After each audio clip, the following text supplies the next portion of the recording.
오늘 설교 제목을 유심히 보신 분들은 조금 이상하다.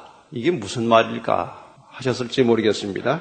이리저리 일볼 동안에 이 말씀에 대한 배경을 좀 먼저 이야기로 드리겠습니다. 이스라엘의 아합 왕이 하나님의 도우심을 힘입어서 아주 적은 수의 군대로 거대한 시리아 군대를 패배시켰습니다. 아주 완전히 정복할 수 있도록 힘을 주셨지만 이 아합 왕이 끝마무리를 제대로 하지 못했습니다. 이제 시리아 군대가 아주 대패하고 혼비백산해서 이제 도망도 하고 많은 죽음을 당했습니다. 그때 시리아의 왕 베나닷이 아합 왕을 찾아와서 빌면서 이제 사정하는 장면이 나오는데 그것이 열왕기상 20장 34절에 나옵니다. 베나닷이 왕께 고하되 내 부친이 당신의 부친에게서 빼앗은 모든 성읍을 내가 돌려보내리이다. 그러니까 그 선친 왕이 당신 나라에서 빼앗은 땅을 다 돌려주겠습니다. 또 나의 부친이 사마리아에서 만든 것 같이 당신도 다메섹에서 당신을 위하여 거리를 만드소서. 내 부친이 당신네 수도에 와가지고 도로를 만들고 공사를 한 것처럼 당신도 우리나라 수도에 와서 당신 마음대로 공사를 하십시오. 그 이야기를 했습니다. 가로되 내가 이 약조로 당신을 놓으리라 하고 이에 더불어 약조하고 저를 놓았더라. 그 악의 세력을 전멸을 해야 되는데 그 마지막 몇 마디 그저 그럴듯한 달콤한 말에 속아서 완전한 정복을 맺지 못하고 왕을 다시 살려주는 그런 일을 했습니다. 하나님께서 한 선지자를 통해서 그 아합 왕에게 경고의 기별을 보내셨는데 아주 특이한 방법으로 기별을 전하십니다. 한 선지자가 고의로 부상을 당했습니다. 누구한테 나를 때리라 해가지고 이제 부상을 당했습니다. 그 다음에 이제 눈을 가리고 변장을 하고 왕이 지나가는 길목에 서서 기다리다가 왕이 지나가는 이제 소리가 날 때 왕을 불러서 왕을 붙들고 이야기를 합니다. 제가 이 전쟁터에서 어떤 한 사람을 이렇게 붙들고 지키도록 부탁을 받았는데 이렇게 저렇게 일 볼 동안에 없어졌습니다. 그랬어요. 그게 오늘 읽었던 본문입니다. 40절에 종이 이리저리 일 볼 동안에 저가 없어졌나이다. 이스라엘 왕이 저에게 이르되 내가 스스로 결정하였으니 그대로 당하여야 하리라. 네가 잘못했으니까 네가 당해라. 바로 그 실수와 잘못을 한 그 종이 왕이라고 지적을 한 것입니다. 당신이 철저하게 상대방을 완전히 정복해야 되는데 제대로 일을 못하고 상대국의 왕을 놓쳐버렸다고 하는 것을 이런 비유를 통해서 이제 경고의 기별을 보낸 것입니다. 이리저리 일 볼 동안에 별로 대수롭지 않은 일 가지고 꾸물꾸물하는 사이에 중요한 것을 놓쳐버렸다는 것입니다. 이 이야기 속에는 아주 중요한 영적 의미가 담겨져 있습니다. 우리가 평상시 생활하는 동안에 이런저런 분주한 일이 많이 있습니다. 또 어떤 사람들은 상당히 게으름을 피웁니다. 그래서 분주함 때문에 게으름 때문에 마땅히 해야 할 일을 제대로 하지 못하고 살아가는 그리스도인들의 모습을 나타내고 있습니다. 우리는 어떻게 살아가야 할 하나님의 말씀의 원칙을 잘 알고 있습니다. 자주 듣고 많이 보아서 우리가 해야 될 일이 무엇이고 어떤 행동을 하고 어떻게 살아야 될지에 대하여 우리는 잘 압니다. 그런데 세상의 여러 가지 복잡하고 번거로운 일 때문에 마땅히 해야 할 중요한 많은 일들을 놓쳐버리고 알맹이 없는 생활을 살아가고 있습니다. 이리저리 일 보다가 분주한 일 때문에 중요한 것들을 우리는 놓치고 살고 있다는 것입니다. 기도하는 시간을 충분히 갖지 못하고 삽니다. 이런저런 일들 때문에 하나님의 말씀을 진지하게 읽으면서 말씀을 깊이 명상하는 일을 좀처럼 하지 못하고 삽니다.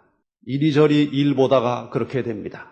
마땅히 구원해야 할 수많은 영혼들이 주변에 있지만 우리는 그들을 위해서 아무런 손도 쓰지 못하고 방관하고 있습니다.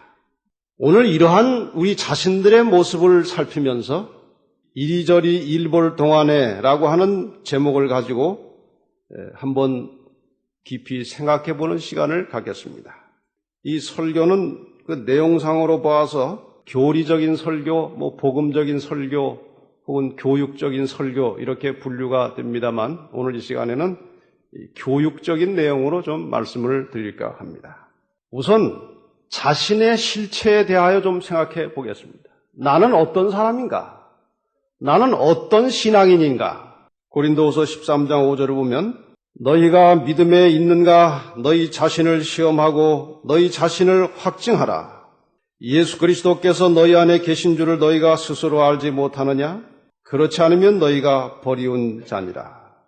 너희 자신을 한번 시험해보고 자신에 대하여 한번 확증을 해보라. 내가 과연 어떤 사람인가 살피고 돌아보라는 것입니다. 이 세상에는 여러 종류의 사람들이 섞여서 살아갑니다. 마찬가지로 교회 안에도 아주 다양한 사람들이 함께 어우러져서 살고 있습니다. 어떤 한 기독교 신문에서 교인들을 이렇게 분류해서 발표한 적이 있습니다. 제가 그걸 보고 조금 정리를 약간 고쳐서 했습니다. 몇 가지 빼고 몇 가지를 덧붙여 넣었습니다. 이것을 들으시면서 나 자신은 어떤 교인인지 한번 잘 점검해 보시면 좋겠습니다. 15가지 부류가 있습니다. 첫째, 인력거 교인이라고 합니다. 방문을 가서 끌어내야만 교회를 간신히 몇 번 나오는 사람들이에요. 핑계 교인. 이런저런 핑계로 교회에 늘 결석하는 사람들. 왜 안 왔냐고 물어보면 꼭 무슨 핑계거리가 있어요. 세 번째로 감투교인. 교회 직분을 안 주면 열심히 식어지고 교회를 잘 안 나오는 사람들이 있답니다. 우리 교회는 그런 분들 없습니다. 벙어리교인. 신앙생활을 오래 하면서도 기도를 잘 못하는 교인을 벙어리교인이라고 분류합니다. 채점관 교인이 있다고 합니다. 채점관 교인. 다른 재능은 별로 없는데 비평하고 비난하고 불평하고 험담하는 일에 아주 우수한 능력이 있는 교인들이 있다고 합니다. 6번째, 광고교인. 사업적으로 무슨 실속을 좀 얻기 위해서 출석하는 교인들을 광고교인이라고 합니다. 7번째, 묵상교인이 있다고 합니다. 예배만 시작하면 좋은 교인들. 8번째, 사교교인. 그냥 사람 만나는 재미로 친목회 가고 어디 사교적 관광 가고 그런 데 재미가 있어서 오는 교인도 있다고 합니다. 국회의원 교인이 또 있답니다. 국회의원. 이것은 한 가정에서 대표로 혼자 나오는 사람들. 우리들은 다 열심히 노력을 하지만 할 수 없이 그런 경우도 있겠습니다만 그저 가족들에 대해서 아무 관심 없이 그냥 혼자만 열심히 나오는 교인. 장례위원 교인도 있답니다. 부모의 장례식을 대비해서 종종 출석하는 그런 교인도 다른 교회는 아마 있는가 봅니다. 가시교인이 있다고 합니다. 가시. 교회와 교인들 사이에서 늘 찔러대는 가시 노릇만 하는 그런 교인이 또 있다고 그래요. 불화를 잘 일으키고 분열을 조장하고. 12번째, 체면교인. 자신의 신앙은 식어졌고 거의 신앙심이 없는데 직분 때문에, 체면 때문에 혹은 가족 관계 때문에 할 수 없이 그저 체면 유지상 나온 교인들이 있다고 합니다. 13번째, 유람선 교인이 있다고 합니다. 이번 주는 이 교회, 다음 주는 저 교회. 근데 지금 다른 교회 다니시다가 지금 여기 계속 나오는 교인들은 해당이 안 됩니다. 그런 분은 유람선이 아니고 지금 여기 있다가 다른 데로 또 가시면 그건 유람선이에요. 잘 알아서 하시기 바랍니다. 14번째, 맛보기 교인이 있습니다. 맛보기 교인. 잘 모르시죠? 교회 다른 행사는 전혀 참석을 안 하는데 설교 맛만 보러 오는 사람들. 맛보기 교인. 설교만 잠깐 듣고 갑니다.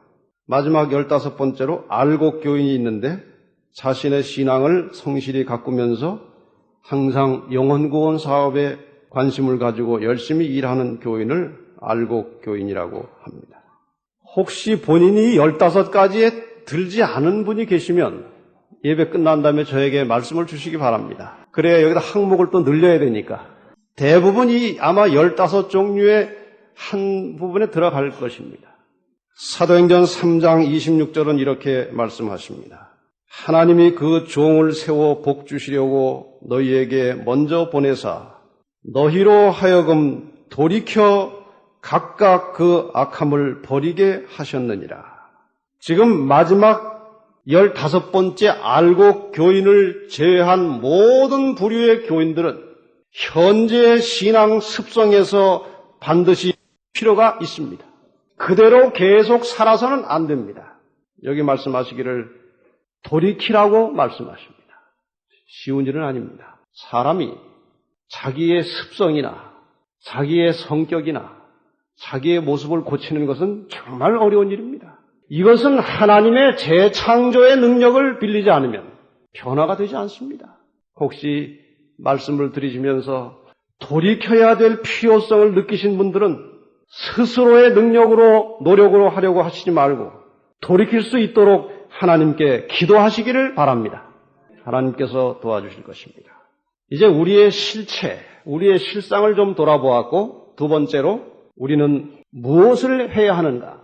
이런 실상으로부터, 이런 실체로부터 우리는 무엇을 해야 하는가? 진실한 신앙인, 알곡 교인은 항상 자신의 모습과 자신의 신앙을 하나님의 말씀에 비추어서 살피는 사람들입니다. 그리고 성령의 능력을 힘입어서 말씀의 빛을 따라서 살아가는 사람들입니다. 항상 다른 사람들을 보살피면서 영혼을 주님께로 인도하기 위해서 고민하고 기도하고 애쓰는 사람들입니다. 이것이 진실한 신앙인들입니다. 이러한 신앙인들이 모여 사는 교회의 기능이 무엇입니까? 교회라고 하는 것은 나와는 전혀 다른 성격, 나와는 전혀 다른 취향을 가지고 사는 사람들을 이해하고 용납하고 사랑하면서 더불어 화목하게 살아가는 훈련을 갖는 장소가 바로 교회입니다.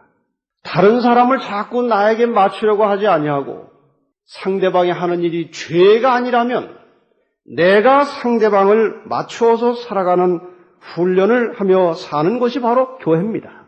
다시 말하면 교회는 천국에 가서 살 생활을 미리 이 땅에서 연습하고 체험하는 곳입니다.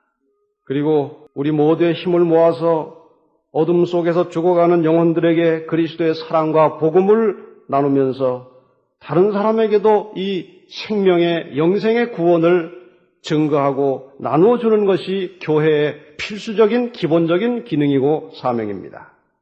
빌립보 2장 4절은 이렇게 말씀하십니다.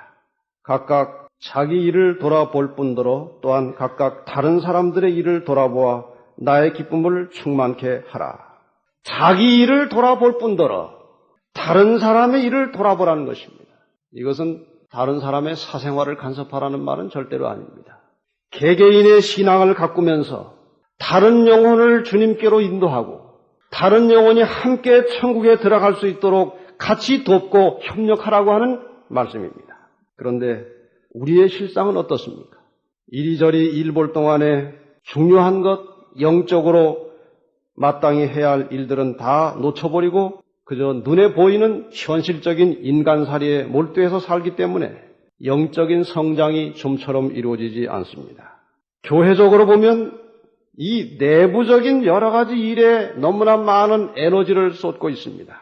교인들 서로 간의 불편한 관계들, 또 마음 상하는 일들, 이런저런 사소한 일들을 처리하고 정리하는데 우리는 많은 시간과 정신적 노력을 소모하고 있습니다. 이리저리 우리 집안일 보는 동안에 마땅히 구원해야 할 수많은 영혼들을 우리는 놓치고 있습니다. 교회 안에서 자기 주장을 너무 강하게 내세우는 것은 교회의 덕이 되지 않습니다. 불평하는 일을 자주 하는 것은 교회에 분열을 가져올 뿐입니다. 물론 우리가 교회의 어떤 건설적인 일을 위해서 아주 좋은 의견들을 제안할 수 있습니다. 경로를 통해서, 목회자를 통해서 또 직원회를 통해서 얼마든지 우리는 교회의 발전을 위해서 할 말을 해야 됩니다. 그러나 그런 경로 없이 그저 이런저런 불평만 늘어놓는다면 이것은 교회의 분열을 가져오는 것입니다. 다른 사람에 대한 비난과 험담은 그것은 피차 간에 사단의 정신을 심어줍니다. 내 언행이, 내가 사는 모습이 하나님의 뜻인지 아닌지를 깊이 생각하며 사시기를 바랍니다. 자기 생각대로, 자기 기분대로, 자기 개성대로 살 것이 아니라 하나님의 뜻이 무엇인지 살펴서 내 자신의 모든 존재를 하나님의 뜻에 맞춰 사시기를 바랍니다. 우리 모든 성도와 교회의 힘을 모아서 하나님 아버지의 뜻을 이루는 일에 최선을 다하시기를 바랍니다. 주기도문에 있듯이 뜻이 하늘에서 이룬 것 같이 땅에서도 내 생활 속에서도 이 교회에서도 이루어지게 되기를 간절히 바랍니다. 특별히 안식일 점심 식사 시간에 사단이 크게 역사하고 있다는 사실을 명심하시기를 바랍니다. 이 안식일 점심 식사 시간은 이 설교 시간에 예배 시간에 선포된 말씀문을 음미하면서 마음속에 깊이 새겨야 할 시간입니다. 바로 그 중요한 시점에 우리는 엉뚱한 이야기로 모든 말씀의 가마를 날려버리고 그 말씀이 속에 자리를 잡지 못하게 됩니다. 그 말씀이 채색이 되고 세포 속에 스며들어가고 자신의 사상이 되고 그것이 삶을 지배하는 원칙이 되어야 하는데 이 말씀이 속에 들어가 자리 잡을 여유가 없어져 버렸습니다. 바로 이 중요한 시간에 사단이 역사하고 있습니다. 여러분 안식일 점심 식사 시간에 특별히 기도하시는 마음으로 식탁에 앉으시기를 바랍니다. 이건 우리의 교회에 매우 중대한 문제입니다. 이것은 우리 교회뿐만 아니고 지금 온 한국교회가 들은 바 말씀이 스며들어갈 그 중요한 시간에 다 바람을 불려 날려버리고 집으로 돌아가서는 설교에 아무런 가마도 남지 않은 채 여전히 똑같은 사상과 똑같은 모습으로 살고 있습니다. 점심시간에 오래된 교인들끼리 둘러앉아서 별로 은혜스럽지 못한 대화로 바벨탑 쌓지 말고 영적인 대화, 피차간에 덕이 되는 대화를 나누시기 바랍니다. 그날 전해진 하나님의 말씀을 다시 되새기면서 자신을 돌아보고 우리가 해야 할 일이 무엇인지를 깊이 생각하는 신앙, 그리고 새로 나온 교인들을 찾아다니면서 따뜻하게 인사를 나누고 친절을 베풀고 정말 그리스도인의 모습으로 이 교회를 찾는 모든 성도들에게 아름다운 사랑의 모습을 보이는 그러한 성도들이 많이 일어나기를 바랍니다. 제가 저희 집사람에게 종종 핀찬을 듣는 부분이 있습니다. 너무 적나라하게 구체적으로 지적한다는 것입니다. 제가 그 말을 듣지만 그 말을 잘 순종하지는 않습니다. 왜냐하면 구체적으로 지적하지 않으면 그냥 추상적으로 잘합시다 말만 해가지고는 무엇을 잘해야 될지를 잘 모릅니다. 여러분 오늘 제가 드리는 말씀을 깊이 새기시기를 바랍니다. 우리의 모든 에너지를 우리의 힘을 모아서 영혼을 구원하는 일에 전심전력하는 교회가 되기를 바랍니다. 전도는 많은 사람들이 어렵다고 생각합니다. 전도는 어려운 것이다. 참 힘들다. 그 이유가 무엇일까요? 하나님께서 하라고 하셨고 할 수 있다고 하시기 때문에 얼마든지 할 수 있는 일인데 왜 자꾸 어렵게 느껴지느냐? 전도는 성령이 하시는 일인데 스스로의 힘으로 하려고 하니까 어렵게 느껴집니다. 우리는 전도 자체를 잘해보려고 애쓸 것이 아니라 영혼을 구원하는 일에 성령의 역사가 함께 일하시는 매체가 될 수 있도록 자신을 준비시키면 전도는 성공하는 것입니다. 전도 자체를 잘하고자 하는 노력은 헛것입니다.